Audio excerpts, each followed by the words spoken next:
Cedric, I know heading into the A&M game, y'all kind of were showing the Kentucky film to be like, hey, this is how good y'all have been this year, and y'all need to find this again. When watching the A&M film, did you kind of see some of that again in that maybe second, third quarter stretch when you shut them down? Oh yes, for sure. Like our energy levels, just how far we were playing, how fast we were playing. How hard we played in Kentucky. I feel like we brought that energy back with Texas A&M.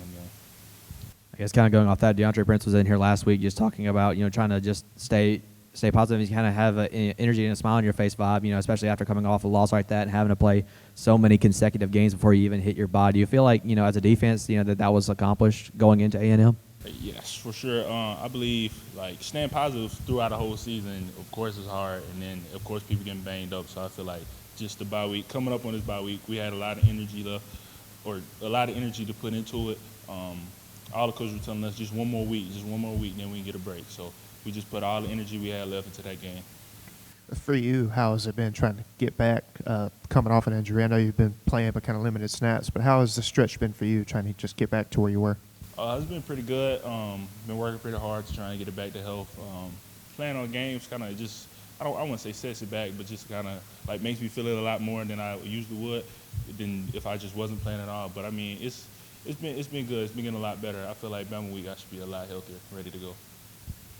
I mean, obviously you're at the point in the year now where the college football playoff rankings are going to be revealed, and you have obviously a big one in a couple weeks from now. You feel like as the season's gone on, it's kind of been tougher and tougher to kind of cancel out those distractions. And how do you what's your way of kind of counteracting that? You mean like blocking out the noise? Yeah.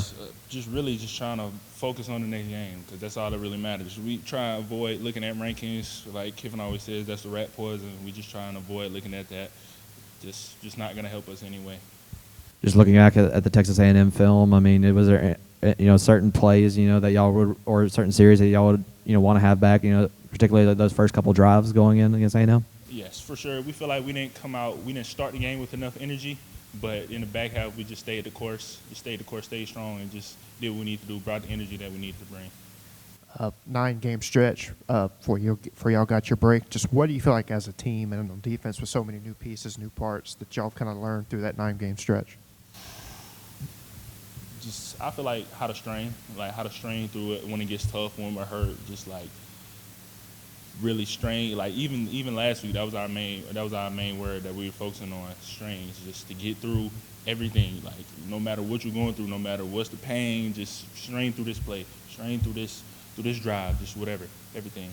So obviously, mood was good because you got a win, but what the mood in the locker room, getting that win, kind of erasing the taste from LSU the week ago and realizing everything's still kind of in front of y'all. I mean, did that kind of help reset everything? Absolutely, we were feeling great. That win just gives us a very, very good energy about ourselves, especially going into this bye week. We get to rest our bodies, get a breather, and then going into next week, we're feeling really good.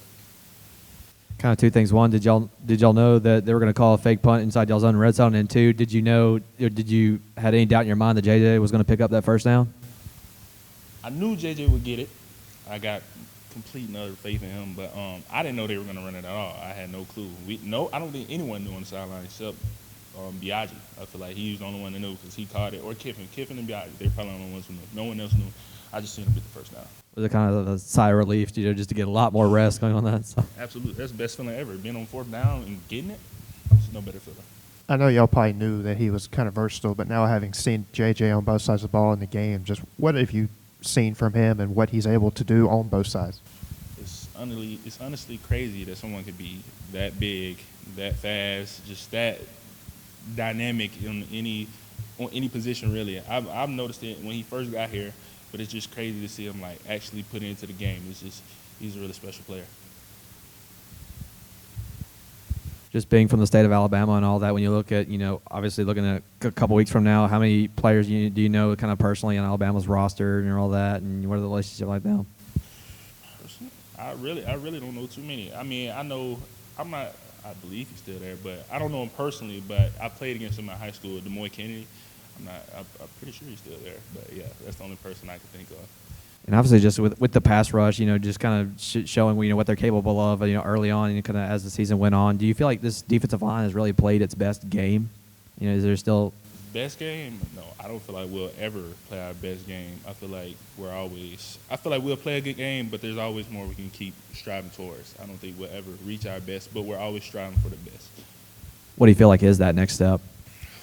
Just being dominant throughout the whole game, being completely dominant throughout the whole game in the run block and pass game. So. Thanks, Cedric. Appreciate it. Yep.